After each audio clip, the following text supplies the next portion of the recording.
12/1/2026 12ஆம் தேதி ரிசல்ட்டு பார்த்தீங்கன்னா ஃப்ரெண்ட்ஸ் 024 நண்பர்களே பாருங்கள். அதாவது பார்த்தீங்கன்னா முதல் நாள் 494, ரெண்டாம் நாள் 464, மூணாம் நாள் பார்த்தீங்கன்னா 024. அதாவது 3 நாள் தொடர்ந்து பார்த்தீங்கன்னா இந்த நம்பரை வந்து நம்ம சி போர்டு வந்து அப்படியே டோட்டலாக வந்து நாளை வச்சு கேமை வச்சு முடிச்சிட்டாங்க நண்பர்களே. நம்ம இதனால் என்ன சொல்ல வரோன்னு கேட்டிங்கன்னா நண்பர்களே, நம்மளை பொறுத்த வரைக்கும் பிசி ஒரு வின்னிங் எப்படி இருந்தாலும் எடுத்துருவோம். அப்படி இருந்தாலும் ஆல் போர்டு எப்படி இருந்தாலும் நம்ம வின்னிங் எடுத்துருவோம். இந்த 2-3 நாளாக பார்த்திங்கன்னா நம்மளால் வந்து ஒரு சரியான ஒரு வின்னிங் எடுக்க முடிய மாட்டேது. காரணம் என்ன கேட்டிங்கன்னா, வச்ச நாளையே வச்சிட்ருக்காங்க. நேற்று டபுள்ஸ் அடித்தாங்க, முந்தானத்து டபுள்ஸ் அடித்தாங்க, நேற்று டபுள்ஸ் அடித்தாங்க. இன்றைக்கி பார்த்திங்கன்னா அப்படியே கேமில் வந்து 0-24 அடித்து கேமை முடிச்சிட்டாங்க. அப்படி இருந்தாலும் நம்ம ஏ போர்டுக்கு 5ன்னு எடுத்தோம், பார்த்திங்கன்னா 0ன்னு வந்துருச்சு. பி போர்டுக்கு 7ன்னு எடுத்துருக்கோம், பார்த்திங்கன்னா பவரில் பார்த்திங்கன்னா 2ன்னு அடிச்சிருக்காங்க. சி போர்டு மட்டும் தான் நம்மளுக்கு மிஸ்ஸு.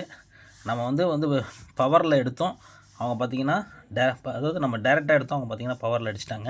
அப்படின்னு நம்மளுக்கு மிஸ் ஆகிடுச்சு டோட்டலாக. இப்படி பார்த்திங்கன்னா நம்ம கொடுத்தது 053 கொடுத்துருக்கோம்.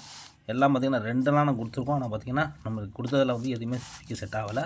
சரி, ஓகே ஃப்ரெண்ட்ஸ், நம்ம நாளையோட கெஸிங்கை பார்க்கலாம். கொஞ்சம் பார்த்து லிமிட்டாக விளாடுங்க, அதிகமாக ப்ளே பண்ண வேண்டாம். அதுக்காண்டி தான் நண்பர்களுக்கு நம்ம சொல்ல வரோம்.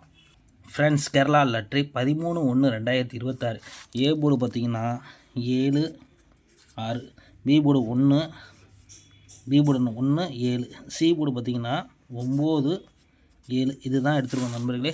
ஏ போர்டை பொறுத்த வரைக்கும் இது தான் எடுத்திருக்கோம், பி போர்டை பொறுத்த வரைக்கும் இது தான் எடுத்திருக்கோம், சி போர்டை பொறுத்த வரைக்கும் இதான் எடுத்திருக்கோம். கேஎல்டிஆர் புக்கிங் பண்ணுற நம்பர் பார்த்திங்கன்னா 91, 50, 77, 97, 12 இவங்கள்ட்ட போய் புக்கிங் பண்ணிங்க ஃப்ரெண்ட்ஸ். திருடியை பொறுத்த வரைக்கும் பார்த்திங்கன்னா நாளைக்கு நம்ம கொடுக்கக்கூடியது திருடியை பொறுத்த வரைக்கும் 6-19, 6-17, அப்புறம் பார்த்திங்கன்னா 6-77, 6-77, அப்புறம் பார்த்திங்கன்னா 6-7-9 நண்பர்களே. இது ரொம்ப நம்பர் உங்களுக்கு நம்ம கொடுக்க கிடையாது, கம்மி பண்ணி தான் கொடுத்துருக்கோம். சப்போஸ் உங்கள் கணக்கில் வந்து பாக்ஸாக இருந்தால் கூட பாக்ஸை ட்ரை பண்ணிக்கோங்க, நல்ல ஒரு வெற்றி கிடைக்க வாய்ப்பு இருக்குது. பாக்ஸுன்னு பார்த்திங்கன்னா நம்ம கொடுக்குறது 6-19 தான் கொடுக்குறோம். இது உங்களுக்கு பாக்ஸாக இருந்தால் கூட பாக்ஸை ட்ரை பண்ணிக்கோங்க. ஆல் போர்டை பொறுத்த வரைக்கும் பார்த்திங்கன்னா நாளைக்கு நம்ம வந்து சிங்கிளாக தான் கொடுக்குறோம். 7 அப்படி இல்லைனா 1 தான் வரும். இந்த 2 நம்பருக்குள்ள தான் நம்மளுக்கு நாளைக்கு ஆல் போர்டு இருக்குது. ஒரு நல்ல வெற்றியோடு நாளைக்கு மீட் பண்ணுவோம் ஃப்ரெண்ட்ஸ்.